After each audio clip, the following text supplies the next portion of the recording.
ప్రతి వైద్యుడు doctor BC రాయ్ను ఆదర్శంగా తీసుకుని ప్రజలకు మెరుగైన వైద్యం అందించాలని doctor Prasanna Kumar, doctor Mutta Vamsi Krishna, doctor Bonda Surya Rao, doctor Champidi వెంకటేశ్వరరావులు పేర్కొన్నారు. కాకినాడ బాలాజీ చెరువు సెంటర్లో గల కాస్మోపాలిటన్ క్లబ్లో రూరల్ మెడికల్ ప్రాక్టీషనర్స్ సొసైటీ కార్యవర్గ సమావేశం జరిగింది. జూలై 1వ తేదీ డాక్టర్స్ డేని పురస్కరించుకుని rural medical practitioners CME workshop జరిగింది. కార్యక్రమానికి సొసైటీ ప్రధాన కార్యదర్శి గునిపే శోభనబాబు స్వాగతం పలికారు. సొసైటీ అధ్యక్షులు డాక్టర్ చప్పడి వెంకటేశ్వరరావు అధ్యక్షత వహించగా GGH anaesthesia HOD doctor Prasanna Kumar, orthopaedics నిపుణులు doctor Bonda Surya Rao, chest physician doctor Mutta Vamsi Krishna, దంత వైద్యులు డాక్టర్ చైతన్య ముఖ్య అతిథులుగా పాల్గొని జ్యోతి ప్రజ్వలన చేసి కార్యక్రమాన్ని ప్రారంభించారు. ఈ సందర్భంగా doctor Prasanna Kumar, doctor Bonda Surya Rao, doctor Mutta Vamsi Krishna, doctor Chaitanya, doctor Chappadi Venkateswara Rao మాట్లాడుతూ ప్రతి వైద్యుడు డాక్టర్ బీసీ రాయ్ను ఆదర్శంగా తీసుకుని సమాజంలో ఉత్తమ వైద్యులుగా ఎదగాలని అన్నారు. ప్రస్తుత వర్షాకాలం సీజన్లో వచ్చే వ్యాధుల పట్ల ప్రజల అవగాహన కల్పించేందుకు గ్రామీణ వైద్యులు కృషి చేయాలని అన్నారు. డాక్టర్స్ డే సందర్భంగా ప్రముఖ వైద్యులు doctor Prasanna Kumar, doctor Surya Rao, doctor Vamsi Krishna, doctor Chaitanya, senior practitioners doctor Satyanarayana, doctor చలంలను సాల్వా కప్పి పూలమాలలు వేసి జ్ఞాపికను బహుకరించి ఘనంగా సత్కరించారు. ఈ కార్యక్రమంలో ట్రెజరర్ దంగేటి వెంకటరమణమూర్తి, పెద్ద సంఖ్యలో గ్రామీణ వైద్యులు పాల్గొన్నారు. అదేవిధంగా రెండో రకం ఉంటుంది ట్రీట్మెంట్, లాంగ్ టర్మ్ ట్రీట్మెంట్. 90% రొటీన్గా మేము చూసే ప్రాబ్లమ్స్ కూడా 3 రోజులు, 5 రోజులు, వారం రోజులు వాడి తగ్గిపోయే జబ్బులే ఉంటాయి. అలాంటి వాటికి కూడా నేను అబ్జర్వ్ చేస్తున్నాను. యాంటీబయాటిక్ రాసిన, ఒక ఆయాసం ఎలర్జీ మందు రాసిన, ఫస్ట్ లెవెల్ ట్రీట్మెంట్ వరకు స్పాట్లెస్. 3 రోజులు 4 రోజులు దానికి వస్తే అనిపిస్తుంది, అదే నేనన్నా ఇదే రాసేవాడిని కదా, ఇంతకు మించి ఒక్కోసారి సెకండ్ డే థర్డ్ డే వస్తే నేను కొత్తగా చేయలేకపోతున్నాం కూడా. సరే వాడారు, వాడించండి, కంటిన్యూ చేయండి అంటున్నాం. ఒక్కటే ఎక్కడ వస్తుందంటే chronic problems, long term issues ఉంటాయి. అంటే ఇన్ఫెక్షన్లు, చిన్న చిన్న బ్రాంకైటిస్లు, జలుబులు, దగ్గులు కాకుండా COPD, TB, కొన్ని ఇప్పుడు కొత్తగా ఎక్కువ చూస్తున్న interstitial lung disease, ILD problems, కొన్ని ప్రాబ్లమ్స్ ఉంటాయి. అవి మటుకు ఒక కట్ ఆఫ్ పాయింట్ కింద అనుకోవాలి మనం. మీరన్నా ఒక MBBS డాక్టర్ అన్నా, ఇంకా చెప్పాలంటే ఒక MD జనరల్ ఫిజిషియన్ అన్నా, ఒక లెవెల్ తర్వాత మటుకు స్పెషలిస్ట్ దగ్గరికి పంపించడం అనేది ఎప్పుడు ఉత్తమం. మెడికల్ లీగల్ కేసులు కూడా ఉన్న ఈ రోజుల్లోని నాది కాంతి నేనే చేయను. గ్యాస్ట్రాంట్రాలజీ ప్రాబ్లం లాగా వస్తే నేను వెళ్ళిపోండి స్పెషలిస్ట్ అని చెప్తున్నాను. ఎందుకంటే అంతే రూల్స్ అలా ఉన్నాయి, మనది కానీ మనం ముట్టుకోకూడదు. సో ఏదైతే ఇబ్బంది వారాల్లోకి వెళ్తుందో అప్పుడు ఖచ్చితంగా ఒక పద్ధతి ప్రకారంగా టెస్టులు చేసి. హార్ట్ అటాక్లు వస్తున్నాయి ఎక్కువ మంది, 40 ఏళ్ళు, 30 ఏళ్ళు, 20 ఏళ్ళు పిల్లలకి, నిన్న విద్యార్థులు కూడా హార్ట్ అటాక్స్ వస్తున్నాయి. సో ప్రతి వాళ్ళు జాగ్రత్తగా వైద్యం చేయడానికి అలవాటు చేసుకోండి. హార్ట్ అటాక్స్ వచ్చినప్పుడు మనకు తెలియవు, మనకి ఇంతకుముందు తెలిసింది ఏంటి, హార్ట్ అటాక్ వస్తే చేలాగుతుందనో చెమట పడుతుందనో.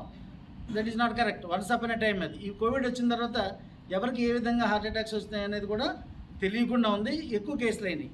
సో మన దగ్గరికి వస్తే ఏం చేస్తాం, ఏ ప్యాంటప్రజల్ ఇంజెక్షన్ చేస్తాం, అది చేస్తామని అది చేస్తాము. ఈ లోపల హాస్పిటల్కి వెళ్ళేటప్పటికి పేషెంట్ ఉండడు.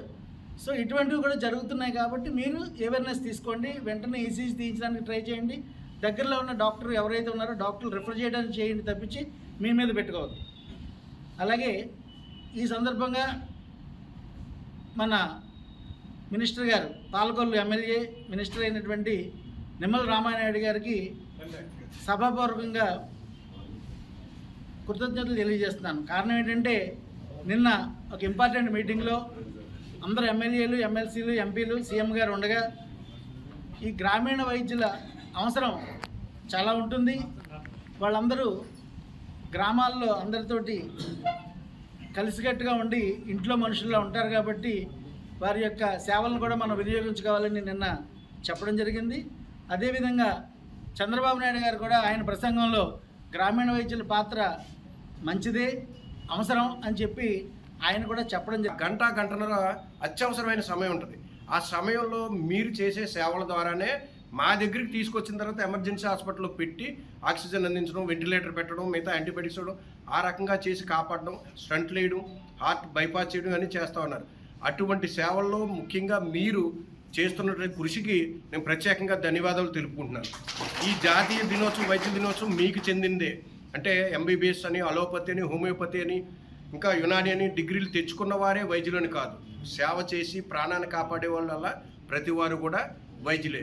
ముఖ్యంగా మీరు కూడా ఏం చేయాలంటే ఇందులో నేర్చుకుంటూ, అలాగే మన CPR అంటారు కదండి, కార్డియోపల్మరీ రిజిస్ట్రేషన్ అనేది కూడా ఒక క్లాస్ పెట్టాలండి. ఆ క్లాస్కి మరి దానికి సంబంధించినవి తీసుకొచ్చి మీతో ఒక క్లాస్ ఏర్పాటు చేస్తాం. అంటే ఒక ప్రాణాన్ని కాపాడినట్టు అవుతుంది. అంటే డాక్టరే చదవక్కర్లేదు. ఆ యొక్క ఏ రకమైన ప్రాసెస్ని మనం నేర్చుకుంటే, ఆ ప్రక్రియను మనం నేర్చుకోగలిగితే చాలామందిని, అంటే 100 మందిలో కనీసం 10-15 మంది ప్రాణం ఖచ్చితంగా పోయే వాళ్ళని కూడా బతికించే అవకాశాలు ఉంటాయి. అటువంటి సిపిఆర్ అనేది కూడా వ్యవస్థ నేర్చుకోండి. మీ అందరితోటి ఈ జాతీయ వైద్యుల దినోత్సవం సందర్భంగా కలిసేలా చేసిన మా చప్పిడి వెంకటేశ్వరరావు గారికి, మీ టీంకి, పెద్దలకి, శోభన్ బాబు గారికి, నాతో ఈ డాక్టర్స్తో కలవడమే కష్టం. నేను అపాయింట్మెంట్ కూడా భయపడుతూ చేస్తాను. వంశీకృష్ణ గారికి, మా ప్రసంగ గారు, ఎందుకంటే వారు అంత బిజీగా ఉంటారు. కానీ మన ఫోన్ అనగానే, పేషెంట్ పంపగానే వాళ్ళు చూడడం, వారికి శుశ్రూషలు చేయడం చేస్తూ ఉన్నారు. అటువంటి డాక్టర్లతో ఇక్కడ మీటింగులో నేను కలిసేలా చేసినందుకు మీ అందరికీ కూడా జాతీయ వైద్య దినోత్సవం సందర్భంగా శుభాకాంక్షలు. సంబంధించిన అన్ని రకాల సౌకర్యాలతో బాగా ఏర్పాటు చేసి ఆయనకి చాలా చేసాం. ఆయనకి నాకు ఉన్న అనుబంధం అలాగా తెలియకుండా ఆయన ఎలియన్స్ క్లబ్, తెలుగుదేశం చాలా పెద్దోడు అయిపోయారు. ఆయన చెప్పి వెంకటేశ్వరరావు గారు ఫోన్ చేసి సడన్గా డాక్టర్ గారు ఒక్క 10 నిమిషాలు రండి అని అంటే ఇంకా ఆయన పిలిచండి వస్తాను అంతే. ఇక్కడ ఏం జరుగుతుందో తెలియదు, ఎవరి మీటింగ్ లేదు. ఏదైనా తెలుగుదేశం పార్టీ అవ్వచ్చు, లేదంటే నేను మిమ్మల్ని పిఎంపీ అసోసియేషన్ మీటింగ్ అనుకోలేదు అసలు. ఎందుకంటే ఆయన ఖాళీ ఉండదు. ఇంకా ఆయన అందరూ ఉద్దేశాలు ఏమైనా తెలుగుదేశం వాళ్ళు సరే ఎవరైనా పరిచయం చేస్తారేమో అని రమ్మంటున్నారని చెప్పి వచ్చేసారు.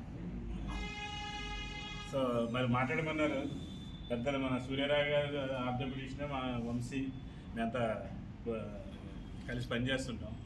నేను గవర్నమెంట్ డాక్టర్ని అయినా ప్రైవేట్గా పల్స్ హాస్పిటల్, అంటే నేను ఎప్పుడు మీటింగ్లు పెట్టలేదు. అందుకే మీ హాస్పిటల్ పేరు మీరు విని ఉండొచ్చు. 10 సంవత్సరాలు అయిపోయింది. నేను గవర్నమెంట్ సర్వీస్లో ఉండడం వల్ల ఎప్పుడు నేను పిఎంపీ అసోసియేషన్స్ని ఎవరిని మీటింగ్ ఇన్వైట్ చేయలేదు. సో ఓపెన్గానే ఒప్పుకోలేదు. ఎందుకంటే నాకు సర్వీస్లో ఉన్నాను కనుక నేను పబ్లిక్ అవ్వకూడదు. ఇప్పుడు కూడా పేరు ఎక్కడ ఉండదు, ఈవెన్ హాస్పిటల్లో కూడా ఉండదు. అందుకని మిగతా పెద్ద అసోసియేషన్ లేదు. మా పిఆర్ఓస్ మీ దగ్గరికి వస్తూ ఉండొచ్చు మోస్ట్లీ. కానీ ఎలా ఏదైనా సరే లాస్ట్ టైం ఎప్పుడో చాలా కాలం క్రితం వెంకటేశ్వర గారి ఆధ్వర్యంలోనే పిఎంపీ